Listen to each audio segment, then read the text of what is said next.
Les règles invisibles. Le dessin ne m'a pas appris à échapper au monde.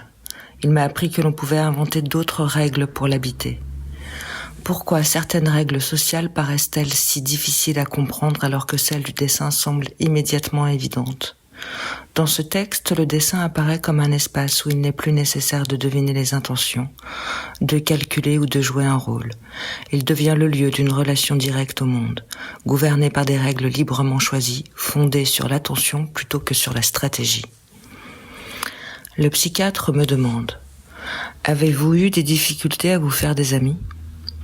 Je réfléchis. Je crois surtout que je n'ai jamais compris les règles. Pas celles qui s'écrivent, celles qui circulent entre les êtres. Enfant, le Monopoly m'angoissait. Il fallait gagner, négocier, posséder. J'observais les autres. Ils semblaient connaître les règles avant même de commencer. Moi, je glissais discrètement des billets à celui qui perdait. Je ne voulais pas qu'un jeu fabrique un vainqueur. On disait que je trichais.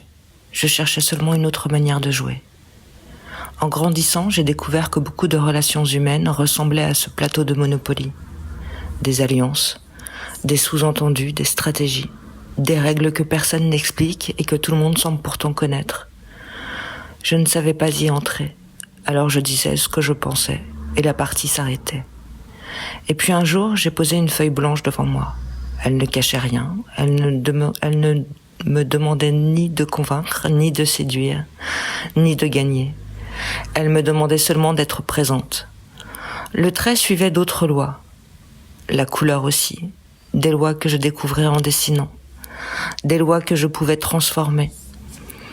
Le dessin ne m'imposait pas ses règles. Il m'apprenait à construire les miennes. Des règles où l'on n'écrase personne. Où l'on ne manipule personne. Où l'on ne gagne rien d'autre qu'un regard plus juste. C'est peut-être pour cela que je dessine. Non pour fuir le monde, mais pour créer un espace où la vérité compte davantage que la stratégie.